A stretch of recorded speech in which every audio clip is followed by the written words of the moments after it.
Lucas capítulo 23, del verso 26 a 56, pues aquí ya nos habla de la muerte y la crucifixión de Jesús, cuando luego que Pilatos lo sentencia, pues ya definitivamente pasa la muerte, ¿no? Y pasa los momentos más complicados y difíciles que tuvo que pasar Jesús en la tierra. Dentro de todo esto, ya sabemos la historia de la crucifixión y muerte, pero lo que me atrajo de esta lectura del día de hoy fue la parte de los ladrones que estaban en la cruz, ¿no? Porque todo el mundo se comenzó a burlar de él, incluso le pusieron un letrero que decía: este es el rey de los judíos. Son de burla, porque los romanos, todo aquel que se quería sublevar, querían hacer exención, como Barrabás, y eran enemigos después, ¿no? Entonces, al ser sentenciado, todo el mundo decía que él se hacía rey, entonces se lo pusieron como una burla, diciendo que el rey acabó muerto, ¿no? En otras palabras. Bueno, y la gente que pasaba por ahí se burlaba, y hasta uno de los malhechores que estaba ahí se burlaba de él, y le dice algo importante: si tú eres el Cristo, sálvate a ti mismo y a nosotros.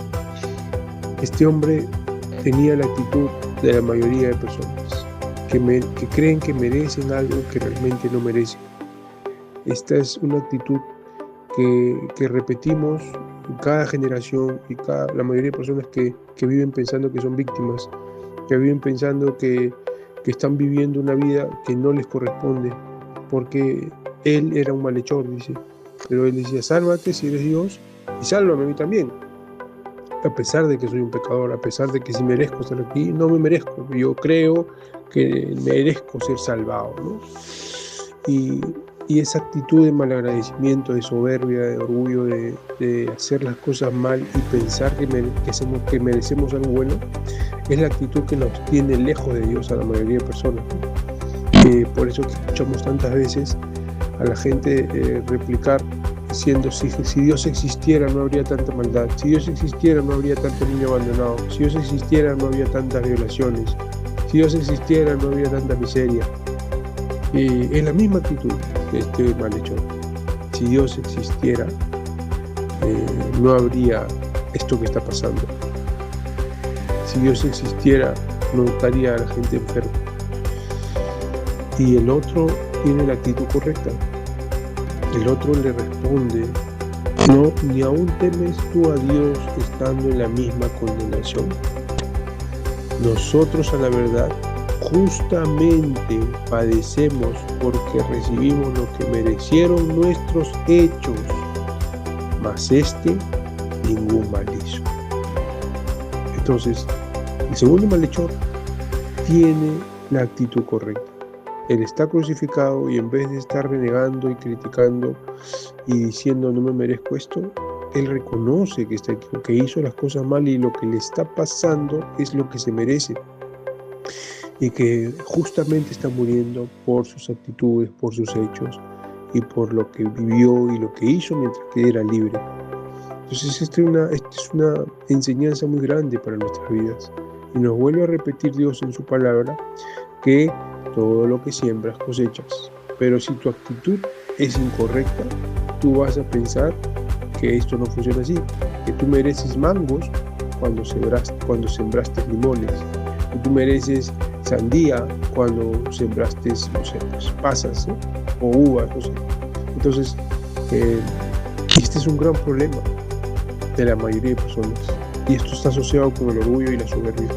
Por eso es que cuando Dios habla mucho y se enfatiza mucho que Él mira de lejos a los soberbios y a los orgullosos, y un soberbio y un orgulloso no solamente es aquel que camina con el pecho arriba y para menospreciando a la gente, sino es esta actitud que estoy mencionando. Muchas veces nosotros, incluso no teniendo dinero, no siendo pobres, o siendo personas que no han logrado éxito económico, son orgullosas, no solamente con Dios, sino con la gente. Entonces, porque su actitud está equivocada, porque se criaron mal, porque, pues, etcétera, infinidad de cosas que pueden haber pasado en su vida que hicieron que su realidad haga que estas personas sean así. Entonces, nuestra actitud siempre debe ser bíblica, nuestra actitud siempre debe ser analítica, estoy pasando por algo, tiene que ser porque algo estoy haciendo mal.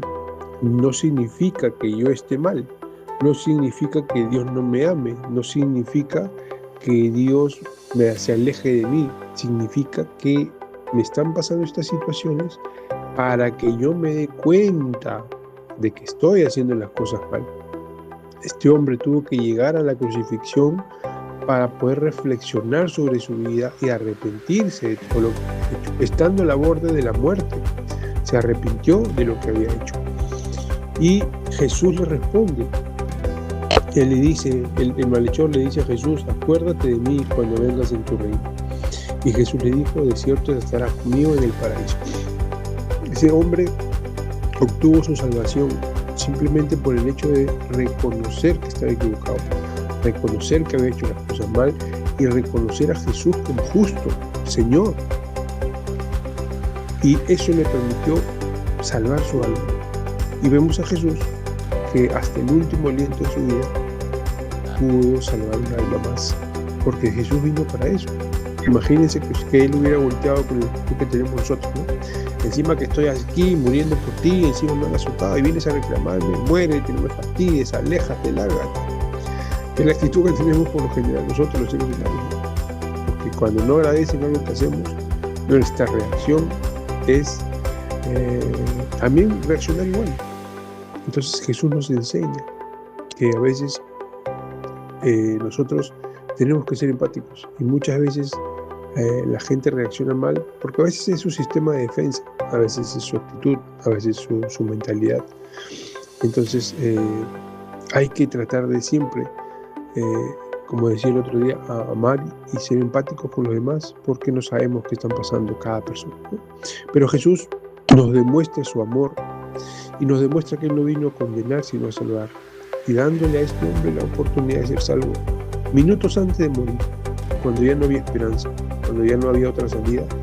Este hombre encontró la salvación de su alma simplemente por haber reconocido que él estaba mal y que estaba equivocado y que su vida, toda su vida había sido una desgracia, pero logró salvar su alma gracias a reconocer eso.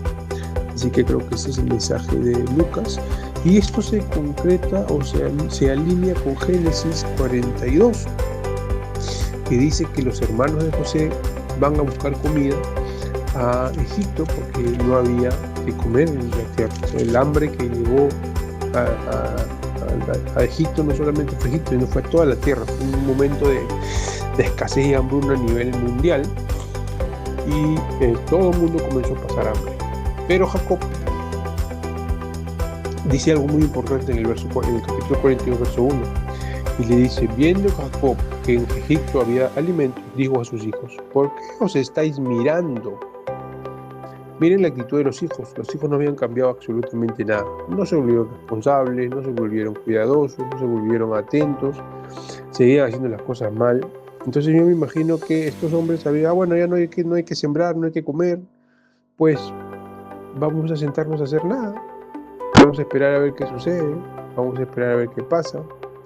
Y Jacob les dice: yo he oído que hay víveres en Egipto. O sea que Jacob era la misma actitud de José, hacendoso, buscaba, quería resolver, a pesar de que era una persona muy avanzada de edad, su ser se seguía mostrando y él seguía moviéndose conforme él era, y las circunstancias apremiaban, pero él no se quedó sentado. Tenía dinero, él era rico, había aprendido a administrar y tenía dinero, y tenía acumulado suficiente dinero para vivir, pero no había comida, o sea, no había dónde comprar. Es como que ahorita usted tenga 10,000 soles en la cuenta, pero salga a la tienda y todas las tiendas estén cerradas o estén abiertas y no haya nada de comprar. O sea, no era un problema de dinero, ya era un problema mucho más grande que el dinero. Era un problema de que no había donde comprar alimentos. Pero Jacob, a pesar de que ya era anciano, él fue el que comenzó a indagar, a preguntar, a buscar, y él dice que había oído que en Egipto había comida. Entonces le manda a estos hijos ociosos, que a pesar de que eran adultos, no habían desarrollado esas actitudes, que habían ido por el camino incorrecto, que habían hecho las cosas mal durante toda su vida, y les dice, vayan allá a comprar comida y a salvarnos para que podamos vivir y no muramos, le dice. Entonces los hermanos de José llegan a Egipto y José es el que atendía a la gente, a pesar de que él era el gobernador, a pesar de que él era el segundo del rey. José seguía con la misma actitud, atención al cliente, satisfacción de sus clientes. Entonces él es el que atendía a la gente que venía a comprar. Y entonces llegan estos hermanos y José los ve y los reconoce. Entonces no vemos a un José sentado en su trono y mandando, sino vemos a un José que seguía trabajando a pesar de que ahora ya estaba resuelta su vida, a pesar de que ya estaba todo organizado, a pesar de que él tenía todo ya administrado y ordenado con su gente. ¿Por qué? Porque a él le gustaba, imagino, le apasionaba ayudar, trabajar, le encantaba, porque cuando uno ve su trabajo como algo que le gusta, es algo que lo va a seguir haciendo. Por eso es que creo que es un error cuando muchos pensamos en quiero tener plata para no hacer nada, y lo correcto es quiero generar dinero para hacer algo que quiero hacer y no hacer algo que estoy obligado a hacer. Creo que esa es la diferencia, y muchas veces la gente, nosotros nos equivocamos en pensar que la gente de dinero no hace nada. Entonces buscamos tener dinero porque no queremos hacer nada. Y ahí está el gran error, por eso es que no se prospera, porque en nuestra esencia queremos ser flojitos, así como los hijos de Jacob. Y vemos el contraste de José, porque José había prosperado y José lo había Dios escogido, y porque José llegó al lugar donde él estaba, porque él era trabajador, hacendoso, era proactivo. Él no simplemente hacía lo que tenía que hacer, sino que se metía, hacía más cosas y caía bien en donde iba. Y lo vemos aquí, ya habiendo logrado su propósito, seguía trabajando y seguía atendiendo a la gente. Y es así como ve a sus hermanos, y José comienza a darles la lección. Y esto es algo que tenemos que también entender, que la única forma muchas veces de aprender es que pase lo que hicimos mal, ¿no? Entonces José los trata como espías y los mete en la cárcel y les dice, ustedes son espías, y ellos le dicen, por favor, no somos espías, nosotros somos honrados, tenemos a nuestro padre, y comienzan a contarle su historia. Y José los mete a la cárcel por 3 días, y al tercer día le dice, bueno, vamos a dejar a un hermano preso para asegurarnos que ustedes regresen, y ustedes van a ir a su casa y van a traerme a su hermano menor, si es que es verdad que tiene un hermano menor, ¿no? Y entonces ellos comienzan a reflexionar, y miren lo que dice en el verso 21 del capítulo 42. Verdaderamente hemos pecado contra nuestro hermano. Entonces ellos se acuerdan y dicen, lo que estamos pasando es gracias a que nosotros fuimos malos con José. Y esto es algo también importante. Muchas veces cuando nosotros hacemos las cosas mal, el cargo de conciencia nos mata. Y justamente decíamos ayer en el Salmo que leímos, cuando tú guardas tu pecado te vas envejeciendo por dentro, te vas muriendo por dentro. Y estos reflejan eso, ¿no? Y dicen, miren lo que dicen, pues vimos la angustia de su alma cuando nos rogaba y no le escuchamos, por eso ha venido sobre nosotros esta angustia. O sea, ellos ya cuentan esta historia que no dicen en la primera parte, que cuando ellos estaban vendiendo a José como un esclavo, José les rogaba, les decía, por favor no me hagan esto, ¿no? Lloraba con toda su alma, dice, el dolor de su alma, y nosotros no le escuchamos, a nosotros no nos importó, a nosotros no nos movió el corazón a misericordia. Eso ahora nos está pasando la factura. Entonces, esta lección que les estaba dando José, de ser tratados como malos, como espías, como presos, hizo que ellos pudieran reflexionar y poder tener una lección de vida, cambiar sus vidas. Y entonces Rubén les dice, no les hablé yo y les dije, no pequéis contra el joven. Miren lo que dice, no le hagan daño, dice, no pequen contra el joven. Y ustedes no escucharon, y ahora se los demanda su sangre. Y luego José los escuchó y se puso a llorar. Pero esto es importante, por eso es que la ley de la siembra y la cosecha existe, porque a veces la única forma de aprender es pasando lo mismo que hicimos. tenemos que entender de que lo que nos pasa muchas veces es lo que nos merecemos, si es porque nosotros estamos teniendo cosas que no hemos corregido, que no hemos cambiado, que no hemos mejorado. Entonces nos va a llegar una y otra vez, y seguiremos en el mismo lugar hasta que aprendamos la lección y mejoremos esa área, cambiemos esa área y pasemos de nivel en esa cosa que no podemos. Y una de las cosas más difíciles, como les decía, es cambiar nosotros mismos, reconocer como el hombre de allá, de los que estaban muriendo con Jesús, o como sus hermanos aquí, que después de más de 20 años ocultando este pecado, más de 20 años habiendo cargado con esta culpa, llegan a entender de que hicieron mal y que eso fue algo grave y que tenían que arrepentirse por haber hecho eso. Básicamente es la enseñanza, porque bueno, luego cuenta la historia de que ellos regresan a su casa y le piden a Jacob que mande a su hermano, y Jacob no quiere, y ahí se termina este capítulo. Así que eso encaja con Lucas, y tenemos que entender de que la única forma de poder empezar una nueva vida es arrepintiéndonos de todo lo malo que hemos hecho y prometernos a nosotros mismos y a Dios que no lo vamos a volver a hacer, y que ya aprendimos la lección, y si pasamos una circunstancia, pues demostrar que no lo vamos a volver a hacer. Y bueno, y Salmos 33 nos habla de la alabanza al Creador que Él provee, y dentro de estos salmos, este salmo me gustó solamente los versos 4 y 5, que dice: porque recta es la palabra de Jehová, y toda su obra es hecha con fidelidad. Él ama justicia y juicio. De la misericordia de Jehová está llena la tierra. Entonces, Dios nos ama y Él es fiel. Y Él ama la justicia y el juicio. Él ama que todo sea hecho de forma justa. Y que Él tiene misericordia de toda la gente. Y lo vimos en Lucas, salvándole la vida a este hombre.